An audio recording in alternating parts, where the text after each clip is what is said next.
नमस्कार, बुलेटिन में आप सभी का बहुत स्वागत है। आपके साथ मैं हूं नलिनी पांडे। प्रधानमंत्री नरेंद्र मोदी की कन्याकुमारी में समुद्र के बीचों बीच विवेकानंद रॉक मेमोरियल में उनकी ध्यान मुद्रा में बैठी हुई तस्वीरें सामने आई हैं। पीएम मोदी यहां पर ध्यान मुद्रा में बैठे हुए हैं और पीएम 45 घंटे तक यहां पर तप, ध्यान, पूजा कर रहे हैं। कुछ देर पहले कन्याकुमारी से पीएम के मेडिटेशन और पूजा करने की तस्वीरें आई। पीएम कल शाम से विवेकानंद रॉक मेमोरियल पर ध्यान कर रहे हैं। आज सुबह पीएम ने उगते हुए सूर्य को अर्घ्य दिया है, नमन किया है और पूजा अर्चना की है।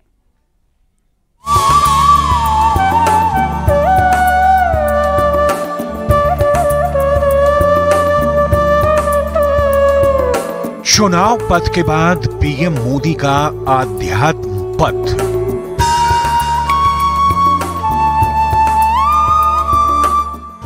साधना से संयम का पथ, प्राण प्रतिष्ठा से साधना, पीएम की सनातनी उपासना।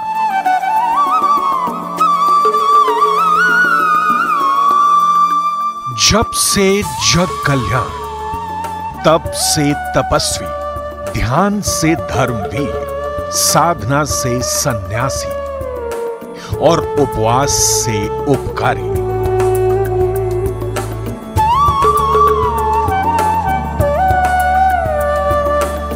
यही वो गुण है, यही वो कर्म है और यही वो कर्तव्य है जो नरेंद्र मोदी को दुनिया का सबसे लोकप्रिय राजनेता बनाते हैं। कहते हैं, कामयाबी के शिखर को हासिल करने से ज्यादा अहम है उस कामयाबी के शिखर पर बने रहना, डटे रहना, ठहर जाना।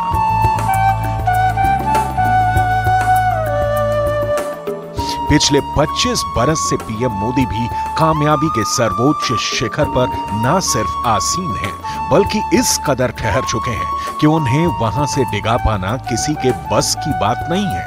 पिछले 10 सालों में पीएम मोदी जहां भी गए वहां की सनातनी विरासत के दर्शन जरूर किए। मठ हो, मंदिर हो, गुरुद्वारा हो या फिर आध्यात्मिक केंद्र हो, पीएम मोदी ने अपने हर दौरे पर पहले उन पवित्र स्थानों पर मत्था टेका, फिर दूसरा काम किया। इस वक्त पीएम मोदी तमिलनाडु के कन्याकुमारी में गहन साधना में लीन है।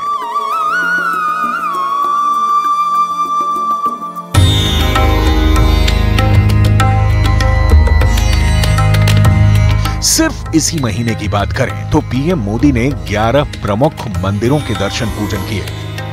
4 मई को प्रधानमंत्री मोदी ने यूपी के कानपुर में गुरुद्वारे में जाकर अरदास की। इसके अगले ही दिन 5 मई को प्रधानमंत्री मोदी ने अयोध्या के श्री राम जन्मभूमि तीर्थ क्षेत्र में पूजन दर्शन किए। 8 मई को पीएम ने तेलंगाना के करीमनगर में श्री राजा राजेश्वर स्वामी मंदिर में दर्शन पूजन किए। वहीं 13 मई को प्रधानमंत्री मोदी अपने संसदीय क्षेत्र वाराणसी में थे, जहां उन्होंने काशी विश्वनाथ मंदिर और काल भैरव मंदिर में पूजा की।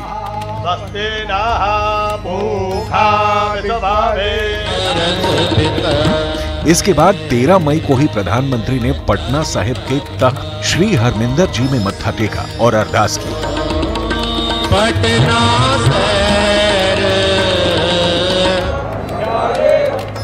वहीं 14 मई को पीएम फिर से वाराणसी पहुंचे और दशाश्वमेध घाट पर गंगा पूजन किया।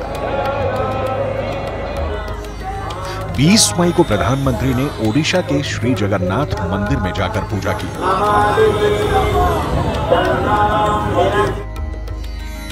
वहीं 21 मई को पीएम फिर से वाराणसी पहुंचे और संकट मोचन मंदिर में हनुमान जी की पूजा की।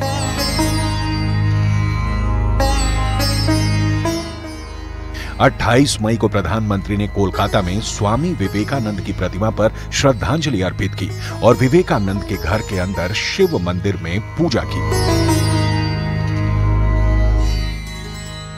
30 मई की शाम को प्रधानमंत्री नरेंद्र मोदी तमिलनाडु के कन्याकुमारी पहुंचे और भगवती अम्मन मंदिर में शीश नवाया।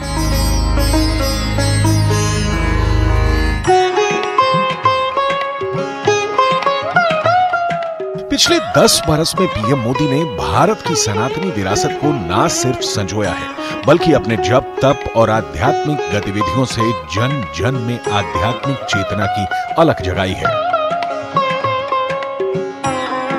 बेहद व्यस्त राजनीतिक जीवन जीते हुए और देश के पीएम पद की जिम्मेदारी संभालते हुए आध्यात्मिक साधना के लिए इतना वक्त निकाल पाना उतना आसान नहीं है जितनी आसानी से पीएम नरेंद्र मोदी वक्त निकाल लेते हैं।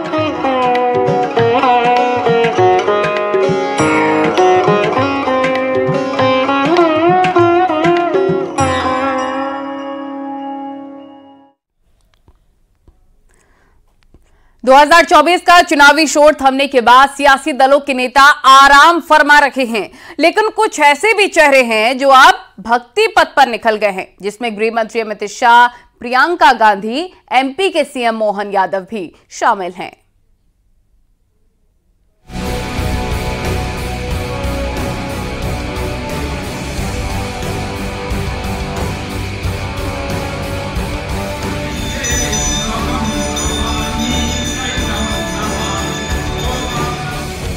इधर चुनाव खत्म हुआ प्रभु के दरबार में हाजिरी लगाने का दौर शुरू।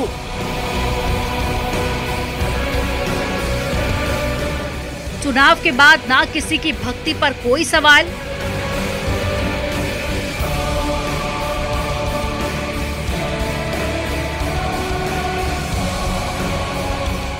चुनाव के बाद ना किसी पर सियासी भक्ति करने का आरोप।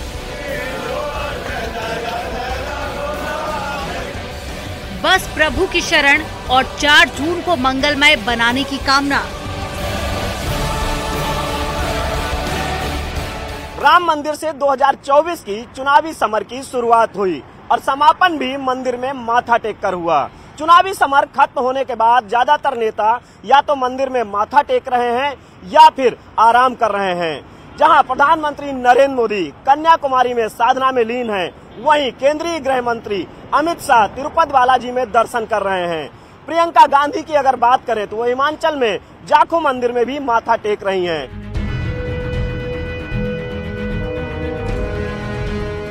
गृह मंत्री अमित शाह ने शुक्रवार को अपनी पत्नी सोनल शाह के साथ में तिरुपति बालाजी में पहुंचकर भगवान वेंकटेश्वर स्वामी की पूजा अर्चना की।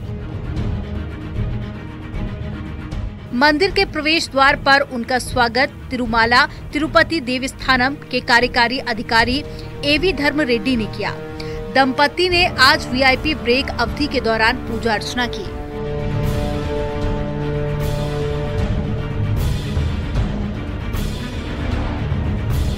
अमित शाह की तरह ही दूसरे नेता भी मंदिर में पूजा कर मंगलमय नतीजों की कामना करते हुए नजर आए, जिनमें एमपी के सीएम मोहन यादव और बिहार में चिराग पासवान मंदिर में पूजा अर्चना करते हुए नजर आए।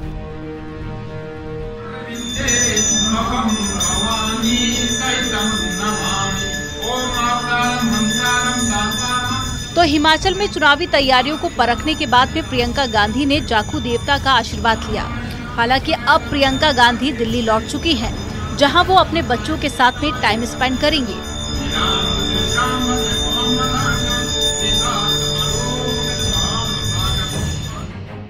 हालांकि अखिलेश यादव और सीएम योगी आदित्यनाथ आज किसी सार्वजनिक कार्यक्रम या फिर मंदिर वगैरह में नजर नहीं आए, जबकि राहुल गांधी अपने दिल्ली आवास पर मां सोनिया के साथ में मौजूद है, जहां उनकी टीम चुनावों से जुड़े फीडबैक उन्हें दे रही है। जबकि खरगे भी दिल्ली में कल होने वाली बैठक को लेकर तैयारी कर रहे हैं।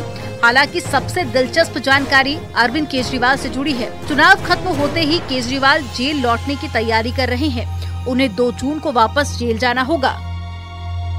माननीय सुप्रीम कोर्ट ने मुझे चुनाव प्रचार करने के लिए 21 दिन की मोहलत दी थी। कल 21 दिन पूरे हो रहे हैं। परसों मुझे सरेंडर करना है। परसों वापस मैं तिहाड़ जेल चला जाऊंगा।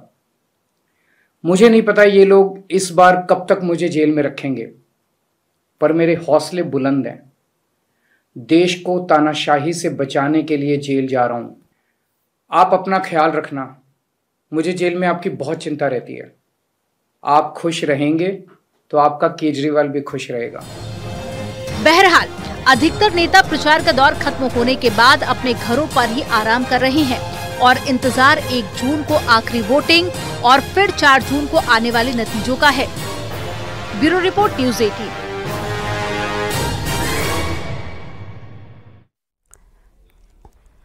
और यहाँ रुकेंगे एक छोटे से ब्रेक के लिए। आप देख रहे हैं न्यूज़ 18 उत्तर प्रदेश उत्तराखंड।